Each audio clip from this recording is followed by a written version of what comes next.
ဒေါ်အောင်ဆန်းစုကြည်ရဲ့စိတ်ခွန်အားကိုဥညွတ်သောအပြင်ပြည်သူ့ဂုဏ်ရည်ဂုဏ်ပြုမှုအဖြစ်ရွေးချယ်ခြင်းလို့ဆိုတဲ့အကြောင်းတင်ဆက်ပေးပါမယ်။စစ်အာဏာရှင်ကိုဒုမထောက်ပဲကြက်ကြက်ခိုင်တွန်းလောင်နေတဲ့ဒေါ်အောင်ဆန်းစုကြည်ရဲ့စိတ်ဓာတ်ခွန်အားတွေကိုဥညွတ်သောအပြင်2025ခုနှစ်ပြည်သူ့ဂုဏ်ရည်ဂုဏ်ပြုမှုအဖြစ်ရွေးချယ်ခြင်းဖြစ်ကြောင်းသိရပါတယ်။2025ခုနှစ်16ကြိမ်မြောက်ပြည်သူ့ဂုဏ်ရည်ဂုဏ်ပြုမှုဖြင့်လူထုကောင်းဆောင်ဒေါ်အောင်ဆန်းစုကြည်ကိုရွေးချယ်ခဲ့ခြင်းနဲ့ပတ်သက်ပြီး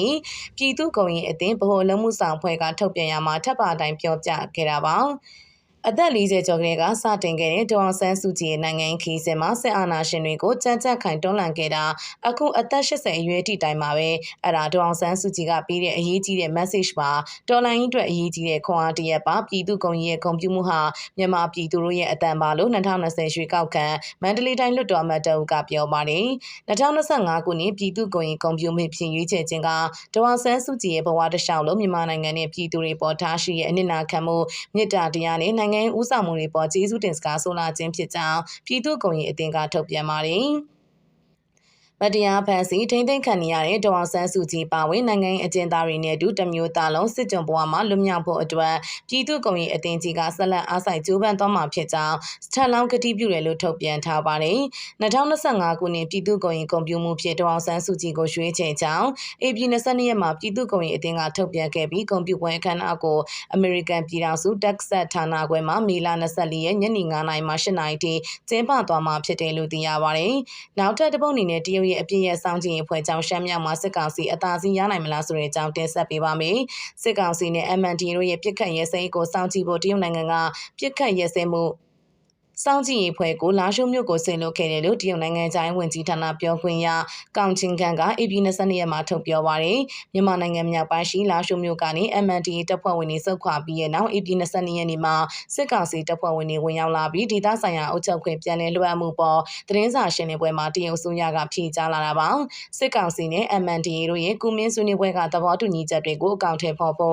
နှစ်ဖက်အဖွဲ့ရဲ့ဖိတ်ကြားချက်အရမကြသေးမီကတရုတ်နိုင်ငံကပြစ်ခတ်ရဲစဲမှုစောင့်ကြည့်ရေးဖွဲ့ကိုလာရှိုးမြို့ကိုဆင်လွှတ်ခဲ့တာလို့ဆိုပါတယ်။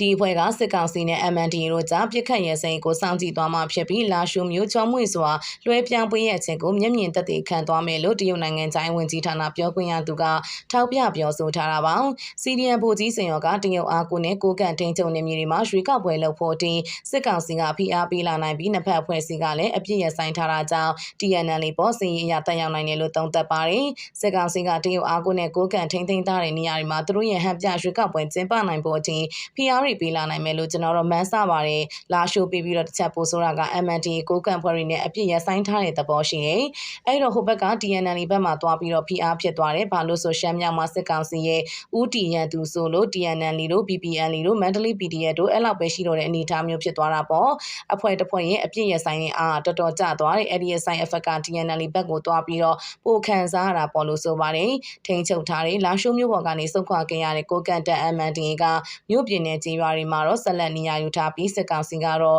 မြို့ပေါ်ရက်ကွက်12ခုမှာဌာနဆိုင်ရာအုပ်ချုပ်ရေးဖွဲ့တွေနဲ့တပ်ဖွဲ့ဝင်တွေပြန်လည်နေရာယူရမှာဖြစ်ပါတယ်။တရုတ်နိုင်ငံခြားရေးဌာနပြောခွင့်ရကောင်ချင်းကန်ကမြန်မာနိုင်ငံမြောက်ပိုင်းမှာငြိမ်းချမ်းရေးနဲ့တည်ငြိမ်ရေးကိုထိန်းသိမ်းရမှာတရုတ်နိုင်ငံရဲ့အပြုသဘောဆောင်တဲ့အခမ်းကဏ္ဍကိုနှစ်ဖက်အဖွဲ့ကကျေးဇူးတင်တယ်လို့ဆိုပါတယ်။လက်ရှိမှာတရုတ်နိုင်ငံကဆေလွတ်ထားတဲ့ပြစ်ခတ်မှုရဲစဲစောင့်ကြည့်ရေးဖွဲ့ကလာရှိုးမြို့ကနေထွက်ခွာခြင်းရှိမရှိမသိရသေးသလိုမြို့လွှဲပြောင်းရေးနဲ့ပတ်သက်ပြီးစစ်ကောင်စီနဲ့ MND တို့သတင်းထုတ်ပြန်ခြင်းမရှိသေးပါဘူး။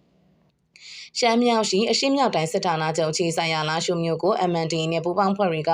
2024ခုနှစ်ဩဂုတ်လဆန်းမှာသိမ်းပိုက်ခဲ့ပြီးတဲ့နောက်ပိုင်းတရုတ်ဆိုရကတိုက်ပွဲရပ်တန့်ဖို့ဖိအားပေးခဲ့ပါတယ်။ MNDA ကိုပြန်ငါးဖြတ်နဲ့လာရှိုးမြို့ကနေမစုံမချင်းတရုတ်ဆိုရကအရေးယူခဲ့တာကြောင့်နိုင်ငံရေးရဆွေးနွေးဖို့ကြီးညာခဲ့ပြီးဖြေလျှော့မှုတချို့ရှိခဲ့ပါတယ်။ဇန်နဝါရီမှာတော့တရုတ်ဆိုရညှိနှိုင်းပေးမှုအရကိုမင်းမြို့မှာစစ်ကောင်စီနဲ့ MNDA တို့တွေ့ဆုံဆွေးနွေးခဲ့ပါတယ်။ဆွေးနွေးမှုရလဒ်အရနှစ်ဖက်အပြည့်ရစရေးသဘောတူစာချုပ်လက်မှတ်ရေးထိုးခဲ့ကြတယ်လို့တရုတ်အစိုးရဘက်ကထုတ်ပြောခဲ့ပြီးလက်ရှိမှာတော့ MNDA ကလာရှိုးမြို့ကနေစုခွာဖို့ဖြစ်လာပါတယ်။စစ်ကောင်စီအနေနဲ့စစ်ရေးရရှုံးနေပေမဲ့တရုတ်ပြည်အားနဲ့လာရှိုးမြို့ကိုပထမဆုံးဝင်ရောက်ခွင့်ရတာမို့တတိထားရမယ်လို့ CDN ဗိုလ်ကြီးစင်ရောကထောက်ပြပါတယ်။စစ်ရေးရရှုံးနေမှုတွေရှိပေမဲ့တစ်ဖက်ကအင်အားကြီးတရုတ်နိုင်ငံရဲ့ဖိအားနဲ့လာရှိုးမြို့ကိုပထမဆုံးစဝင်လာတာပေါ့ဒါပေမဲ့စစ်ကောင်စီရဲ့ခေါင်းဝင်ကိုစံပြူဟာကတတိထားရမယ်။အခုလည်းဖိအားပေးတောင်းဆိုမှုတွေရှိနေလို့ကြားသိနေရပြီး MND နဲ့ပူးပေါင်းတပ်ဖွဲ့ဝင်တွေတော်လိုင်းဖွဲ့တွေဘယ်လိုတုံ့ပြန်မလဲဆိုတာဆက်ပြီးတော့စောင့်ကြည့်ရမှာပေါ့လို့ဆိုပါတယ်။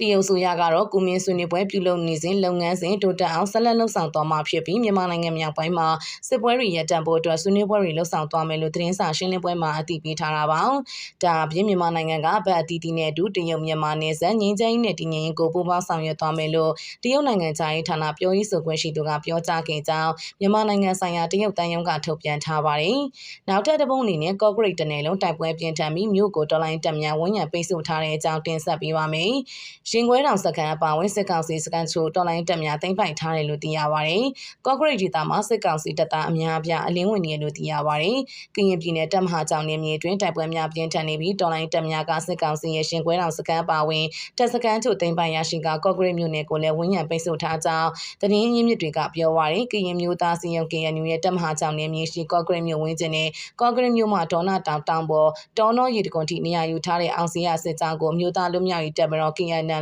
PDF ပူပေါင်းတပ်တွေကအပိုင်းလိုက်ဖြတ်တောက်ပြီးယခုရက်ပိုင်းတွင်အဆိုပါနေရာတွေမှာနေ့စဉ်တိုက်ပွဲများပြင်းထန်နေရလို့ကရင်စင်ကြီးသတင်းရင်းမြစ်ကပြောပါတယ်။ကော့ဂရိတ်မြို့တောင်ပိုင်းနဲ့မြောက်ပိုင်းနေရာတွေမှာတိုက်ပွဲတွေပြင်းထန်နေပြီးကော့ဂရိတ်နဲ့ကျုံတုံးမြို့လမ်းပိုင်းတစ်လျှောက်မှာလည်းတိုက်ပွဲပြင်းထန်နေရလို့ကရင်စင်ကြီးသတင်းရင်းမြစ်တွေကပြောပါတယ်။